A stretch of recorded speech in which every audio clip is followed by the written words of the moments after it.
નમસ્તે મિત્રો, ટેટ 1 ની એક્ઝામની તૈયારી કરનાર તમામ મિત્રો માટે હવે આપણે આ ચેનલ દ્વારા મેથ્સની તૈયારી કરવાના છે, ગણિત વિષયની તૈયારી કરવાના છે। ટેટ 1 એક્ઝામમાં જે કંઈ પણ પ્રકારના સવાલો ગણિત વિષયના પૂછાય છે, જે વિષયો છે તેના પરથી જે સવાલો પૂછાય છે તેની બધી માહિતી હવે આપણે આ ચેનલ દ્વારા લેવાના છે। આજે આપણે ટકાવારીથી શરૂઆત કરીએ છીએ। નેક્સ્ટ લેક્ચરમાં આપણે બીજા એવા ટોપિકો લેશું જે તમારા આ એક્ઝામમાં કામ આવશે।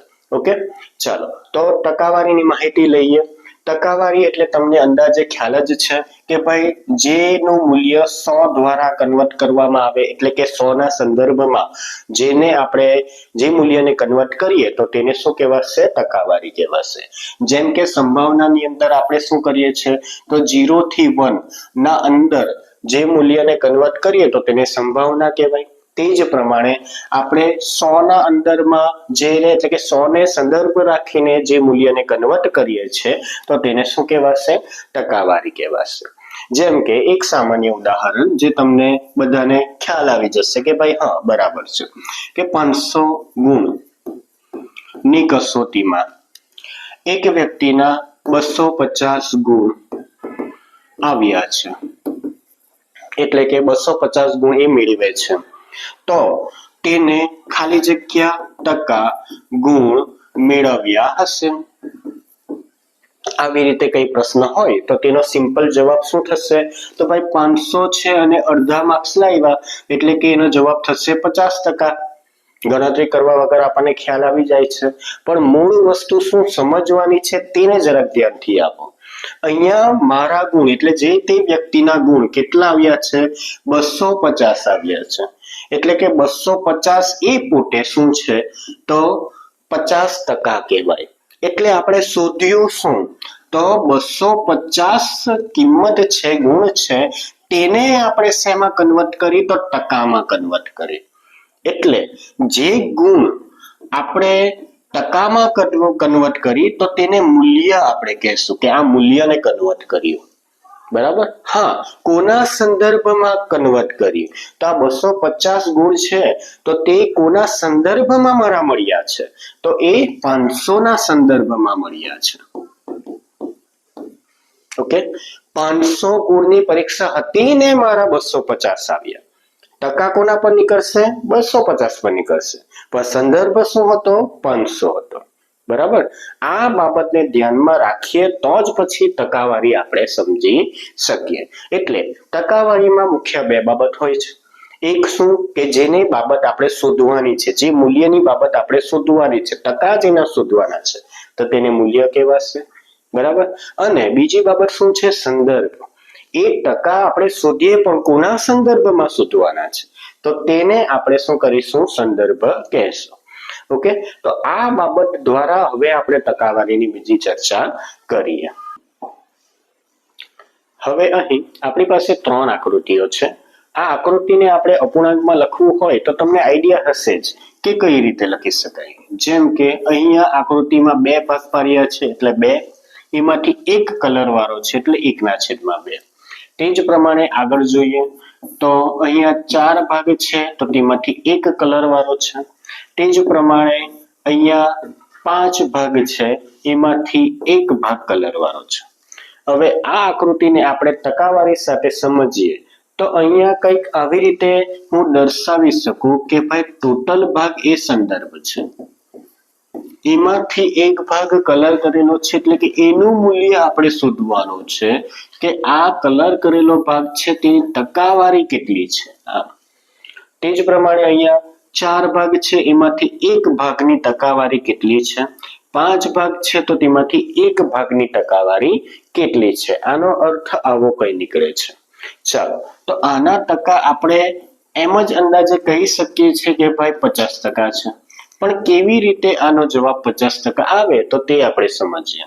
જેમ કે 1/2, સંદર્ભ છે 2, આપણે અત્યારે ચર્ચા કરી કે ભાઈ 2 એ સંદર્ભ છે તો એને 100% ગણી લેવા, તો એક ભાગમાં કલર છે એ કેટલા ટકા છે? તો અહીંયા આપણે સૂત્રમાં કિંમત મૂકીએ અને જવાબ લાવીએ તો કંઈક આવી રીતે લાવી શકીએ 1/2 ગુણ્યા 100. અહીંયા જવાબ તમારો આવી જશે 50%. તે જ પ્રમાણે આ બાજુની વાત કરીએ તો આમાં આપણે આવી રીતે લખી શકીએ કે 4 બરાબર 100%. એમાંથી 1 ભાગ બરાબર કેટલા? તો અહીંયા આપણે લખી શકીએ 1/4 ગુણ્યા 100.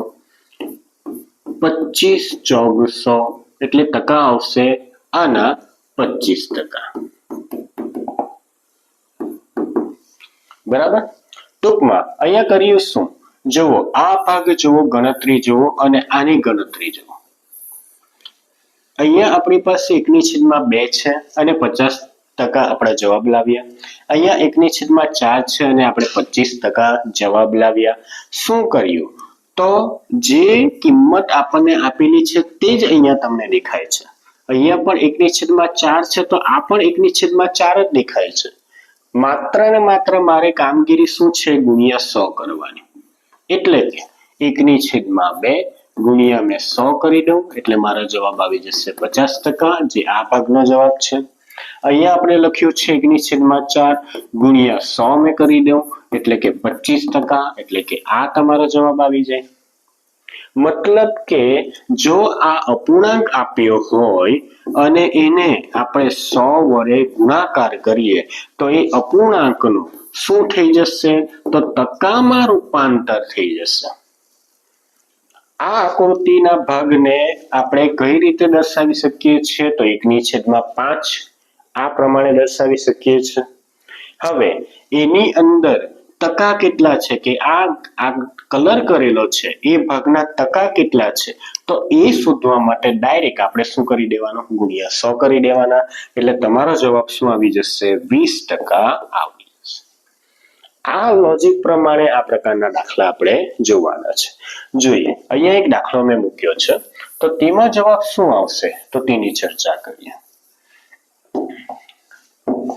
ચાલો, અહીંયા મારી પાસે સવાલ છે કે ભાઈ 5/4 બરાબર ખાલી જગ્યા ટકા, આવો સવાલ લખેલો છે. 5/4 એટલે મેં તમને અત્યારે જ જણાવ્યું કે ભાઈ અપૂર્ણાંક છે, અપૂર્ણાંકને ટકામાં ફેરવવાનું હોય તો સીધું મારે શું કરી દેવાનું? ગુણ્યા 100 કરી દેવાના. 25 ચોક 100 થઈ જશે, 4 4 ઉડી જશે. 25 50 કેટલા થશે? 125 થશે. આ તમારો જવાબ. આ બાબત પરથી આપણને એકમાત્ર શીખ મળે છે કે ભાઈ કોઈ પણ અપૂર્ણાંક આપવામાં આવે કે ભાઈ 3/4 તો એને આપણે ટકામાં ફેરવવું હોય તો આપણે માત્ર ને માત્ર શું કરવાનું?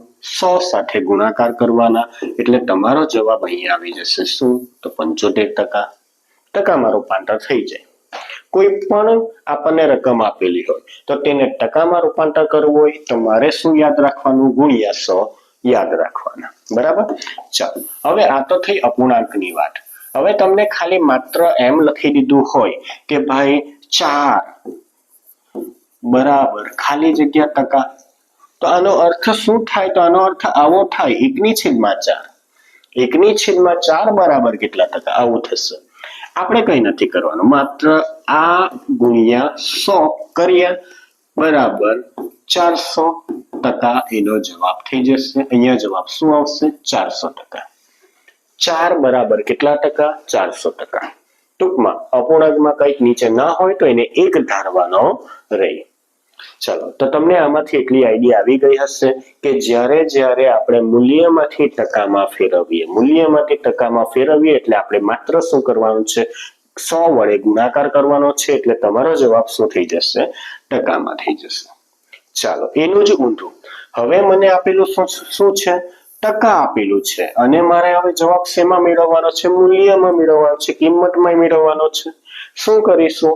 મૂલ્યમાંથી ટકામાં લાવવા માટે આપણે ગુણ્યા 100 કરેલા, તો ટકામાંથી મૂલ્યમાં મૂલ્ય મેળવવું હોય તો આપણે શું કરવું પડશે? ભાગ્યા 100 કરવા પડશે. એનું ઊંધું કરી દેવાનું.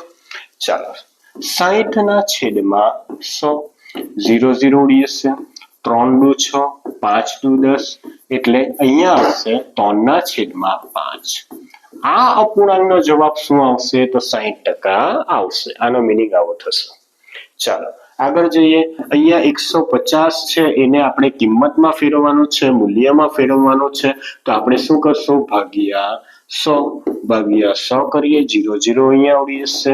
5 તાલી 15 5 દુ એટલે કે 3/2 ની કિંમત મળશે. 3/2 એટલે તમારા કેટલા ટકા થશે? તો 150 થશે. આ બે બાબત એકદમ નોર્મલ છે. હવે થોડીક જુદી અને અપગ્રેડ બાબત જોઈએ કે કેવા પ્રકારના દાખલા આપણને પૂછી શકાય. આ બંને દાખલાની અંદર સંદર્ભ અને મૂલ્ય શોધવાનું ખાસ ધ્યાનમાં રાખવાનું, નહીં તો પછી પ્રોબ્લેમ થઈ જાય. જોઈએ શું થાય છે. 20 એ 80 ના કેટલા ટકા છે? આવો સવાલ પૂછ્યો છે. એક વાક્ય રચના મેં અહીંયા લખું એટલે તમને આઈડિયા આવશે કે કેવા શું માંગે. રામ એ શ્યામ કરતા કેટલો ઊંચો છે? શું કહે છે? રામ એ શ્યામ કરતા કેટલો ઊંચો છે? રામનું કિંમત આપણે શોધવાની છે, પણ કોના સંદર્ભમાં? શ્યામના સંદર્ભમાં. બરાબર. એટલે શ્યામ અહીંયા શું રહેશે? સંદર્ભ રહેશે અને રામની કિંમત આપણે શોધવાની રહેશે. આનો અર્થ એવું થાય. તો તે જ પ્રમાણે હવે આ દાખલાને જુઓ. શું કહી શકીએ? 20 એ 80 ના કેટલા ટકા થાય? તો 80 એ પોતે શું થશે? સંદર્ભ થશે. અને 20 એ શું છે? તો મૂલ્ય આપણે શોધવાનું છે કે 20 નું મૂલ્ય કેટલું થાય. ચાલો, તો જો આપણને આ બાબતે ખ્યાલ આવે તો આપણે આવું લખી શકીએ કે 80 એ પોતે સંદર્ભ છે એટલે હંમેશા એને 100 વડે દર્શાવવાનું. 80 બરાબર 100%. તો 20 બરાબર કેટલા ટકા? 20 ના છેદમાં 80 ગુણ્યા 100. 20 ચોગ 80 થઈ જશે. 25 ચોગ 100 થઈ જશે. એટલે જવાબ તમારો શું આવશે? 25% આવશે. તે જ પ્રમાણે નીચેની બાબત જોઈએ. જો હવે શું લખ્યું છે? 80 એ 20 કેટલા ટકા છે? 80 એ 20 ના કેટલા ટકા છે? આવો આપણને સવાલ પૂછ્યો છે. તો અહીંયા આપણો અર્થ શું થશે? 20 ના કેટલા ટકા છે એમ લખેલું છે એટલે કે એ પોતે સંદર્ભ છે. 80 ની કિંમત આપણે શોધવાની છે. તમને એટલી આઈડિયા આવી ગઈ કે ભાઈ 20 કરતા 80 તો વધારે છે. બરાબર. એટલે ટકા તમારે કેટલા આવશે? 100 થી વધારે થશે. જોવો કેવી રીતે જવાબ આવે. આ પોતે સંદર્ભ છે. 80 નું શોધવાનું છે કે 80 એ 20 કરતા કેટલા મોટો છે એમ. બરાબર.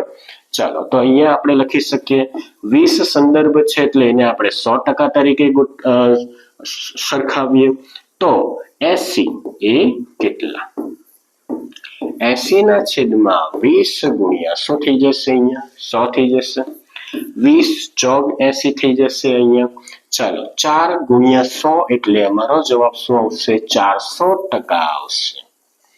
જુઓ મિત્રો, આનો અર્થ શું થાય? આ દાખલાનો અર્થ એવો થાય કે ભાઈ 80 સંદર્ભ છે એટલે મેં એને ધારી લીધા કેટલા ટકા? તો 100% થયા. 20 જે છે તો 20 બરાબર મારો ટકાનો જવાબ કેટલો આવ્યો? તો 25% આવ્યા. એમાંથી 25% છે. આવી રીતે અહીંયા આપણે શું કર્યું છે? તો 20 એને આપણે 100% ધાર્યા. તો 80 એ પોતે કેટલા થાય? તો 400 થાય. એટલે કે જુઓ 4 ગણા છે. 20 કરતા 80 4 ગણા છે. તો ટકા પણ કેટલા થઈ જશે? 4 ગણા થઈ ગયા. આ રીતે આપણે એને સમજી શકીએ છીએ. ચાલો આગળની વાત સમજીએ. હા, હવે અહીંયા કંઈક આ રીતની બાબત આપેલી છે. 20 એ 80 કરતા કેટલા ટકા ઓછો છે? ચાલો, ઓછો લખેલું છે, અહીંયા વધુ લખેલું છે. તો આ બાબતમાં કેવી રીતે આપણે દાખલો ગણીએ? 20 એ 80 કરતા કેટલા ઓછો છે? કોના કરતા? તો આ તમારો થઈ ગયો સંદર્ભ. આમાં બી 20 કરતા, તો આ થઈ ગયો તમારો સંદર્ભ. હવે કઈ માહિતી પૂછેલી છે? 20 ની નથી પૂછેલી, પણ 20 એ 80 કરતા કેટલો ઓછો છે એવું પૂછેલું છે. અહીંયા કેટલો વધુ છે એમ પૂછેલું છે. 20 નું પૂછેલું નથી, અહીંયા 80 નું પૂછેલું નથી, પણ કેટલો ઓછો છે. ચાલો, 80 બરાબર 100 એ તમારે લખી દેવાનું કારણ કે સંદર્ભ છે. હવે કોના પર પ્રશ્ન ચિહ્ન છે? 20 પર? તો ના, 20 એ 80 કરતા કેટલો ઓછો છે? તો કેટલો ઓછો છે? 60 ઓછો છે. તો આ બાબતના ટકા આપણને પૂછેલા છે. ચાલો તો હવે ગણતરી કરીએ. 60/80 ગુણ્યા 100/1. આ 0 0 ઉડી જશે. 3 દુ 6, 4 દુ 8, 4 ગુણ્યા 25 એટલે 100 થઈ જશે. 25 તાલી 75 તમારો જવાબ અહીંયા આવશે. તે જ પ્રમાણે અહીંયા આપણે જોઈએ તો સંદર્ભ તમને મળે એટલે ડાયરેક્ટ લખી જ દેવાનો સંદર્ભ 100%. પછી બીજી વાત, હવે પૂછો પ્રશ્ન કે ભાઈ આપણને જવાબ શાનો માંગેલો છે? 80 નો? તો ના, 80 એ 20 કરતા કેટલા વધુ છે? તો 80 એ 20 કરતા તો 60 જેટલા વધુ છે. તો એનો પ્રશ્ન ચિહ્ન તમને પૂછેલો છે, એના ટકા આપણને પૂછેલા છે. 60/20 ગુણ્યા 100/1. અહીંયા થઈ જશે 3 એટલે કે 300%. બરાબર, 300% વધુ છે એમ થઈને જવાબ થઈ જશે.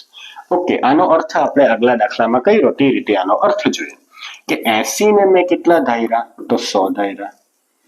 જવાબ મને 60 નો મળ્યો. 60 બરાબર કેટલા મળ્યા? તો 75%. તો 20 એ કેટલા હશે? તો એ 25% હશે. બરાબર, જુઓ કેવી રીતે થશે. તો અહીંયા 100, 60 વત્તા 20 બરાબર કેટલા થશે? 80 થશે.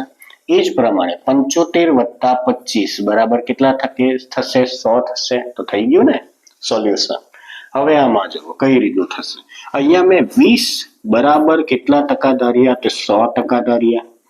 હવે જવાબ મને મળ્યો 60 નો. 60 બરાબર કેટલા ટકા? તો 300%. તો તે જ પ્રમાણે મેં 80 ની વાત કરું તો 80 એ કેટલા ટકા થશે? તો જુઓ 6 વત્તા 2 એટલે 80 થશે.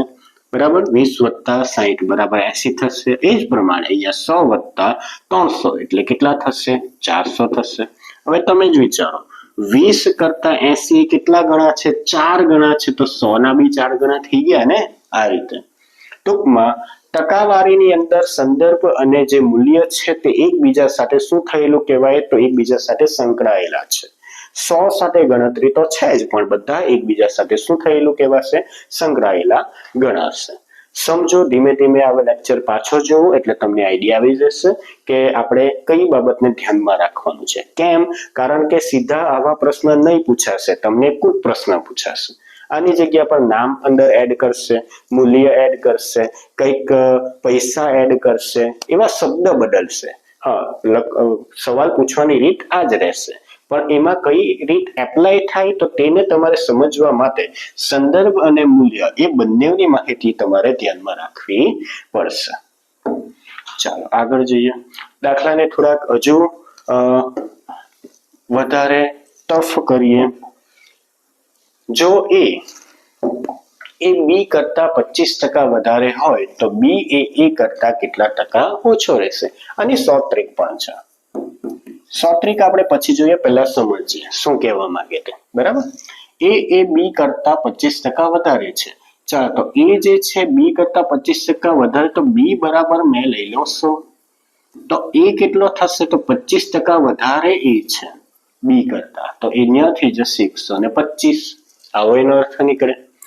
હા, પણ સવાલ શું પૂછેલો છે તો તેની ચર્ચા કરી. બી એ કરતા કેટલા ટકા ઓછો છે? આપણે આગળ કરી ગયા તે જ પ્રમાણે છે. બી જે છે તે એ કરતા કેટલા ટકા ઓછો છે? એ કરતા એટલે આ થઈ ગયો સંદર્ભ. ચાલો, સંદર્ભ મળી ગયો એટલે એને ડાયરેક્ટ 100 વડે સરખાવી દેવાનો.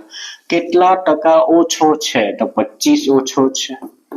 25 એ કેટલા? આગલો જ દાખલો છે પણ કઈક જુદી રીતે અહીંયા લખ્યો છે. 25/125 ગુણ્યા 100. 25 50, 25 ઉડી જશે. અહીંયા 5 એટલે 20 50, 5 5 ઉડી જશે. જવાબ તમારો આવશે 20%. આવી રીતે. ચાલો આગળ જઈએ.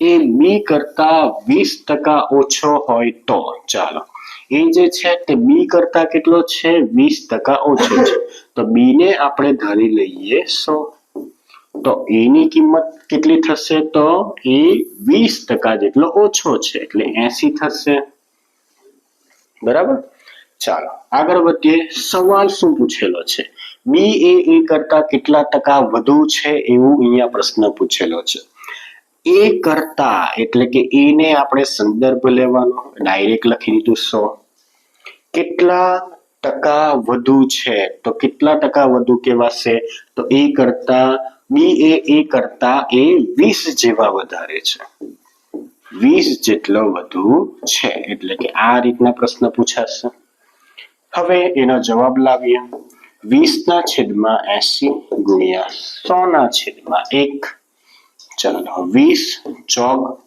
80 થઈ જશે 25 ચોગ 100 થઈ જશે એટલે મારો અહીંયા જવાબ શું આવશે 25% આવશે ચાલો એટલે જવાબ શું લખી શકાય કે બી એ કરતા કેટલા ટકા વધુ છે તો 25% વધુ છે આ રીતનો એનો જવાબ લાવી શકીએ હવે 100 ત્રિક શું છે તો એ પણ ધ્યાનમાં લઈ લો 100 ત્રિકમાં ખાલી એટલું યાદ રાખવાનું છે 100 ગુણ્યા ટકા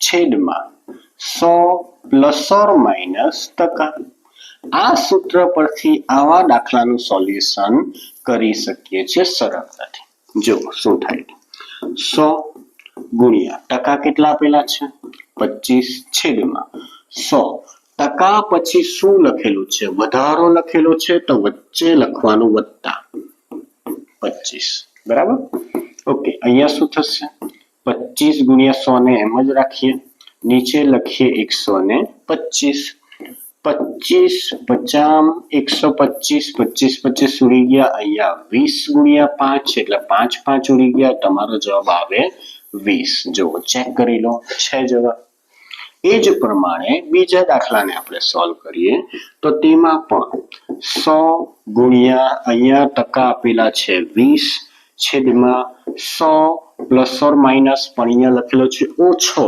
એટલે -20 થઈ જશે ઉપર આવશે 100 ગુણ્યા 20 છેદમાં આવશે 80 20 ચોગ 4 ગુણ્યા 25 એટલે 100 એટલે તમારો જવાબ અહીંયા આવશે 25% આ જવાબ તમારો આવી ગયો ઓકે એટલે આ પ્રકારના દાખલાની સરળ રીત આ ત્રિક પ્રમાણે સૂત્ર પણ છે સૂત્ર પરથી તમે ડાયરેક્ટ જવાબ લાવી શકો છો એટલે કે દાખલાને આપણે સરળતાથી ગણી શકીએ તો આવા પ્રશ્ન પણ તમને પૂછાઈ શકે છે ચાલો સામાન્ય દાખલાની વાત કરીએ જે વ્યવહારો આપણને બધાને ખ્યાલ છે તે એક દાખલો જોઈ લઈએ એટલે તમને આઈડિયા આવી જાય શું છે તે 3000 ના એટલે ગુણાકાર આપણે નાના હતા ત્યારે આવી રીતે ગોખી કાઢેલું હતું કે ના એટલે ગુણાકાર લખવાનું ટકા એટલે છેદમાં 100 લખવાનું આવું આપણા ટીચરે આપણને કીધેલું જ છે તે પ્રમાણે 0 0 ઉડી જશે 0 0 ઉડી જશે 3 દુ 6 એટલે કે 600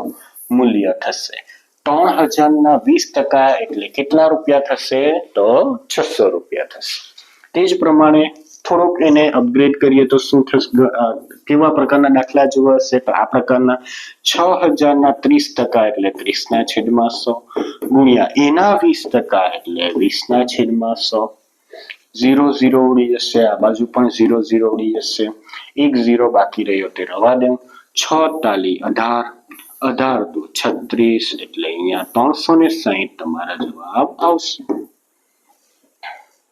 ઓકે એટલે કે આ પ્રકારે પણ દાખલા પૂછી શકાય છે તો તેને પણ ધ્યાનમાં રાખવાનું હા તમને પાછું એકવાર રિપીટ કરું છું કોઈ પ્રશ્ન આ પ્રકારે પૂછી શકાય એટલે કે નામ એડ કરશે વસ્તુ એડ કરશે પણ પ્રકાર કેવો રહેશે તો આ જ પ્રકાર રહેશે આગળની ચર્ચા કરીએ મહેનના પગારમાં 40% નો વધારો થાય છે અને ત્યારબાદ 20% નો ઘટાડો થાય છે પહેલા વધારો થયો પછી ઘટાડો થયો તો પગારમાં કેટલા ટકાનો વધારો ક્યાં તો ઘટાડો થશે આવો પ્રશ્ન છે આ પ્રકારના દાખલા અને આ પ્રકારના દાખલામાં પણ એક સૂત્ર છે કયું છે એ જોઈ લો a plus B plus ab ના છેદમાં 100 આ સૂત્ર છે આ સૂત્ર પરથી આ પ્રકારના દાખલા ગણી શકાય છે આ પ્રકારના દાખલા ગણી શકાય છે પણ આ પ્રકારના દાખલામાં એક બીજું સૂત્ર પણ છે, તો કંઈક આવું છે, a નો વર્ગ છેદમાં 100. ફટાફટ દાખલો એનો ગણી શકાય છે. તો આ બંનેમાં ફરક શું છે? આ બંનેમાં ફરક એ છે કે અહીંયા વધારા ઘટાડામાં કિંમત જુદી આપેલી છે, જ્યારે આમાં વધારા ઘટાડામાં કિંમત જુઓ બંને 25% જ આપેલી છે. જ્યારે બંને કિંમત સરખી હોય તો ત્યારે તમે આ સૂત્ર એપ્લાય કરી શકો છો, જ્યારે કિંમત જુદી જુદી હોય તો ત્યારે તમે આ સૂત્ર એપ્લાય કરી શકો છો. આ કિંમત સરખી છે તો પણ તમે આ સૂત્ર તો એપ્લાય કરી શકો છો, પણ એના કરતાથી સરળતાથી આ દાખલો ગણી શકાશે. તો પહેલા આ દાખલો કમ્પ્લીટ કરીએ.